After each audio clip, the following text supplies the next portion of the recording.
Very much, Pillsbury Manor, for inviting us, and I really appreciate you all turning out. It's great to be with you, and this is my first press conference after the passage of this health care bill that was a long and hard and sometimes confusing debate. And I'm really grateful to be here today to talk about the concrete provisions in the bill. You know, there was so much debate There was so much debate that oftentimes distorted what was in the bill. It's time for Vermonters to know what's in it and what's in it for them. And today, we have 4 specific provisions that we want to highlight, things that are going to happen right away and benefit real Vermonters. And we've got some real Vermonters here to help explain what is in this health care legislation that's really going to be beneficial to them. But before I get started, I want to thank a couple of groups that were so helpful getting support in Vermont for the passage of health care reform and who are going to stay focused on it, because this health care bill is a first step. You know, we're going to have to constantly be looking at it, correcting it, and making it work. This is a first step, but it's an essential step towards a health care system where all of us are covered and all of us help pay. First of all, we've got from AARP, that has been just a stalwart fighter for health care for seniors and for all Americans. We've got Greg Marchelon and Jennifer Wallace-Brodeur. And would you just stand up so people can see who you are? Okay, thank you very much. And I want to thank the folks from the Vermont Interfaith Action. Virginia Munkelwitz, stand up. And thank you for your tremendous work. Your Executive Director, Debbie Ingram, is here. Where's Debbie? Thank you very much. You know, anything that happens in our community or in Washington is the result of the hard work of lots of people. And AARP and the Vermont Interfaith Action were very, very instrumental through the years in advocating for a healthcare system where all of us are covered and all of us help pay. So that's really what we've managed to do here. Now, there's 4 things we want to highlight. One is we want first of all, let me just step back for a second. What this legislation does, in very simple terms, is it embraces the notion that in America we want to have all folks have access to health care and all of us accept responsibility to help pay for it. We've passed a health care bill that, according to the impartial referee, the Congressional Budget Office, will cut the deficit by $138 billion over the next 10 years. And the 10 years after that will cut it by $1.2 trillion. That's not a Republican number. That's not a Democratic number. That's a number that's presented by the impartial referee in budget issues, and that's the Congressional Budget Office. And that is a bill that will also extend coverage to 32 million Americans who don't have it. And it's by having us all in the same boat. All of us have the same interest in getting access to a doctor and making health care affordable that you're able to do those 2 things. Now, I'm joined today by four Vermonters who are in-person, real-life examples of some of the benefits of this legislation. First, and you're going to hear from each of them, but let me just tell you what they'll talk about. Donna Watts is a mom whose son graduated from high school and then had no health care insurance.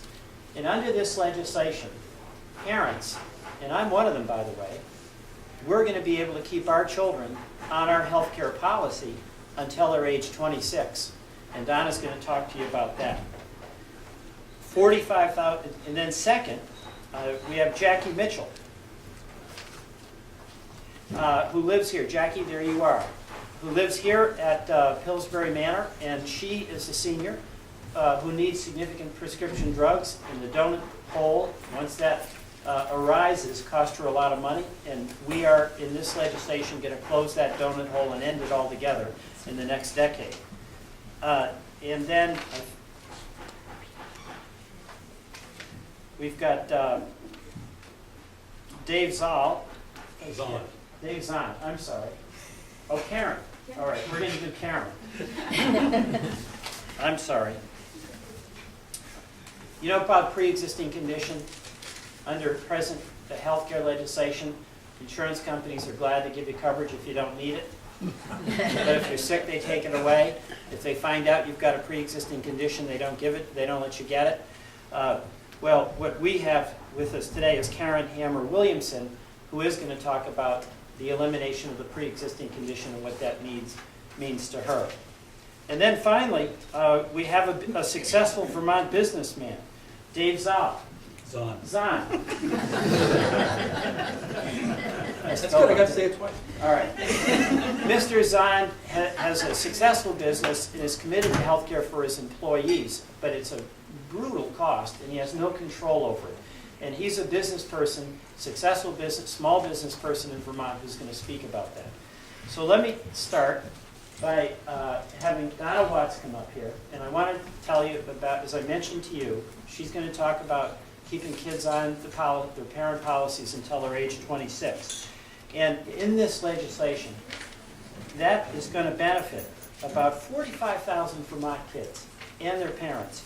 You know, one of the biggest worries that we have as parents when our kids leave high school or they leave college and they go out into the workforce, they usually get a job that doesn't come with health insurance benefits. They're beginning in their career. They're getting a job with relatively low wages, hopefully good experience where they're going to learn how to develop work habits that will take them through a successful career. But they don't have insurance, and if your kids were like my kids, they don't think they're going to get sick until they do. And this gives such peace of mind to parents, and it's such benefit to the kids, that this is turning out to be one of the most popular provisions in this legislation, keeping our kids on our policies, parent policies, until age 26. Donna, do you want to come up and talk a little bit about that? Good morning. I'm happy to be here to see all of you this morning. My 21-year-old son, Kerry, is one of those kids that college really wasn't the right place for him. And so over the past 3 years, he's been having several different temporary jobs. He's had 3 temporary jobs since last summer. We kept him on COBRA for a while after he was out of college, and then it was no longer available for him, and so he was without insurance last year. Last summer, he was in one of those tragic accidents. The driver was killed and he was a passenger. It was a really tough time for him and us, and he incurred thousands and thousands of dollars in medical bills. And while over the last 9 months he has recovered physically from his injuries, he's learned a lot of life's lessons about setting up a payment plan, talking with collection agencies. We've helped him out to get work done on his teeth that couldn't be done without being paid up front. And he's still facing thousands of dollars that he's making little payments on. So I'm extremely pleased that come fall, I'll be able to have him back on my policy, and that other parents also will have the opportunity. And I can tell you from experience that they not only think they're invulnerable until they get sick, even after they have an accident, they think they're invulnerable. Thank you. Thank you very much, Donna.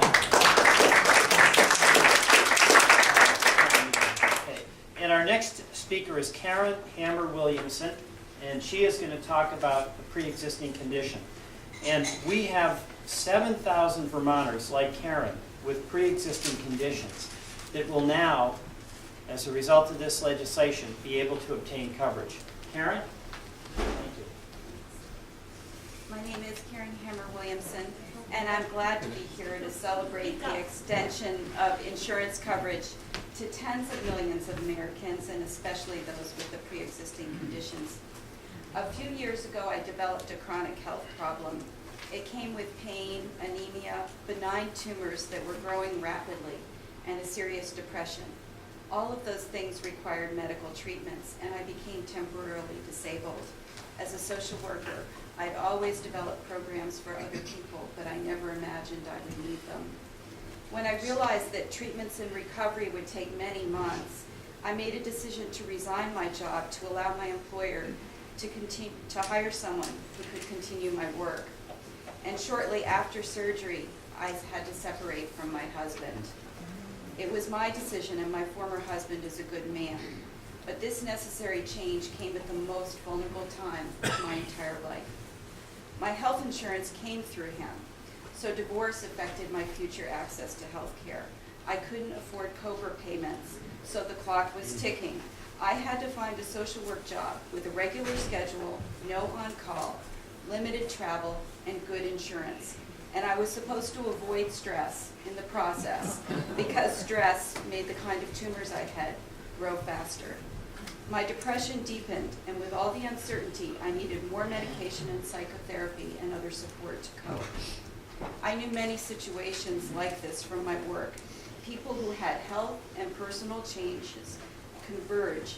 I was relatively lucky. In the nick of time, I found a job with comparable insurance. Because I had no gap in coverage, the insurer continued to cover my pre-existing condition without a waiting period. But imagine if that happened in today's economy and job market. And suppose I wasn't so lucky in my job search. What if I didn't live in Vermont, where insurers had to cover pre-existing conditions if you changed insurance without a gap in coverage? So many Americans haven't had such luck. I'm glad we have new requirements so that people will be able to keep their insurance when they need it most. Health insurance alone could not have made my situation simple or stress-free, but there wasn't any sane reason why a fragmented health insurance system had to make me sicker with worry. It cost patients in suffering and all of us in extra care that could be avoided by simply requiring health insurance to actually cover people when they need it most. So thank you, Congressman Welch, Vermont Interfaith Action, and PICO for your work to put care and coverage, not exclusion, at the center of healthcare reform. Thank you.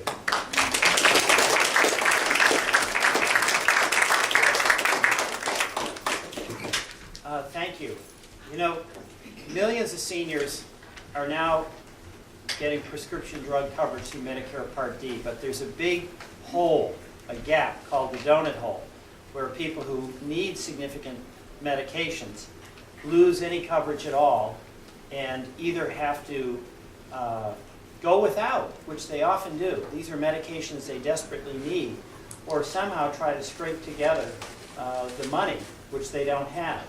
And there's one story after another of seniors in the donut hole where they start scrimping on the medication, taking less than the dose prescribed by their doctors, or folks who are not at Pillsbury Manor are in at home and decide not to get a fuel delivery so they have a little bit of money to pay for the medication they need.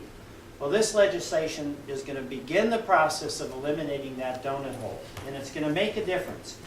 It's going to be beneficial to several thousand Vermonters.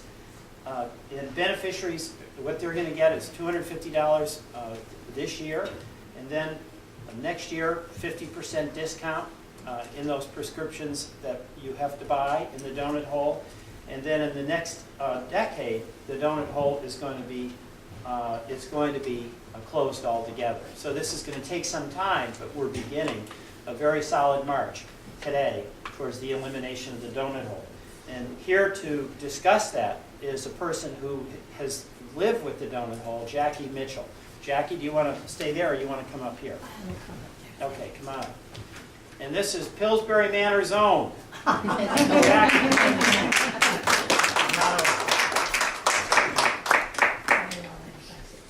Yeah, well, yeah, sit down, sure. Would you like a drink of water? Yep, I can get you that. Let me get you that water. Good morning. I'm glad to be here with you all. I took a little Crawford last Saturday night. It affected my voice. You can't hear you. You can't hear me? All right, I'll get in here closer. How's that? Now, wave at me if you can't hear me. Nobody wave. I have had Parkinson's disease.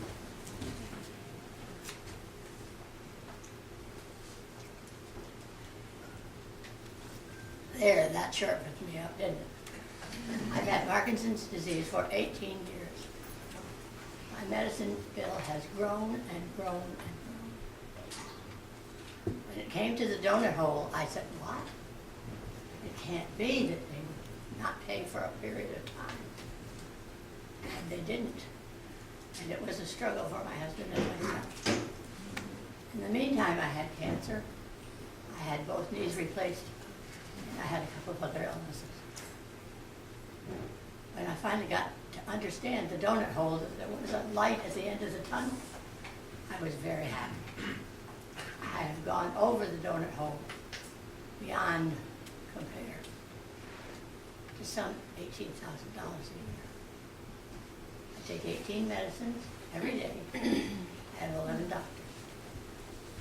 I am so grateful for being there and for being here. I can't tell you. I have a child in Texas and a child in Virginia, and it's good to be home. I'm swamped with neighbors and friends from Burlington. My husband and I have lived in 12 different cities in the United States and overseas, and it's good to be home. Thank you. Thank you.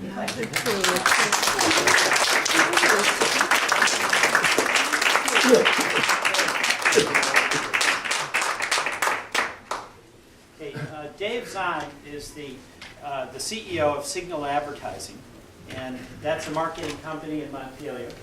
And Dave participated in a business roundtable that I had when we were talking about the economy and what we have to do to get the economy going. And Dave spoke eloquently and passionately about the incredible challenge that small businesses face trying to provide insurance to workers that they really value. And they are a linchpin in our economy, but also in providing coverage to our workers. And it has been increasingly difficult for businesses to balance out-of-control health care costs, premiums over which they have no control, in providing a benefit they know is essential to their workforce. This legislation is going to provide tax credits for that would be available to over 20,000 small businesses and help make insurance for our employees and employers more affordable. And Dave is here to speak about his view about this part of the health care bill. Dave, thank you very much. Thank you. Thank you for inviting me to talk. Signal Advertising is a 25-year-old company that has offered a health plan to its employees for its entire history. We've done that because we believe in health insurance, and because it's the best way, we believe, for our under the old rules, for our employees to get health coverage. We also see it as a competitive issue. We can't get good workers unless we offer a good medical plan. It's just, you can't. Not in the field we're in. Now, we're in the field of internet web development. We develop all kinds of electronic online services for clients, and we compete with the best. We compete with Boston, New York, Burlington, and those guys are all given medical plans. So we have to too. Even though we're a small company, we only have 9 people. I'll tell you a little story about how difficult this was for us in the last year to continue to provide health insurance. Somewhere in the dark of the Depression recession last winter, I don't know whether we were in the Depression or we had come out into the recession, but we were in a dark place, and we decided we had to cut a lot of costs at Signal. To do that, we determined that the best thing we could do was attack the biggest cost we had that we could do something about, which was our data center, which is in our kind of business, that is the place where we store our servers, that's where we maintain our servers, that's where we get bandwidth, and all the things that our clients need when we serve their websites and other things. So we set about a year-long project to reduce those costs. And essentially what we did was we moved the entire server enterprise, bear with me, into the cloud. We virtualized our servers, and we stopped having physical servers that we maintained in a cage down in Boston with a lot of expensive hardware and a system administrator that had to go do all those things, and we pushed them into a service contract with a large data center provider, and we wound up with a nice single payment and no obligation to go maintain all that hardware or drive down to Boston or do any of those things. The net result was a data center bill that was a third of the one we had before. Now, since our data center costs us twice as much as our physical rent in our offices and our utilities and things like that, I mean, it was a big bill. So we come out of there with a third. So we're congratulating ourselves last October on having done this successfully. And lo and behold, we get an announcement from our health provider that our bills are going up. But it gets worse. At about that time, the recession had worked its way into the many jobs that the spouses of our employees had, and several of our employees who had spouses on really good plans who weren't on our plan. They were on their spouse's plan, found their spouse got laid off. Well, what'd they do? They joined our plan. So suddenly we had several new families on our plan. The result was our medical expenses, monthly medical expenses to pay for our health plans, now eclipsed all the savings we had just made with our big data center improvements. So it wiped us out as far as the gains we had made, even though we had invested money and time and energy and doing all these things that we thought we would make back over time, wiped that all out. So we were right back to zero, and it just didn't seem fair to us.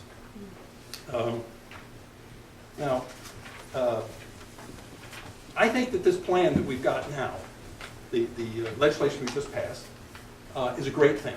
And I think it's going to help all the small businesses. It's going to help us. But I hope it's just the beginning. I hope we're going to go a lot further than this. I hope that we're going to ultimately, and this is my fondest hope, I hope we're going to disengage small business from the business of providing health care. I am not an insurance company.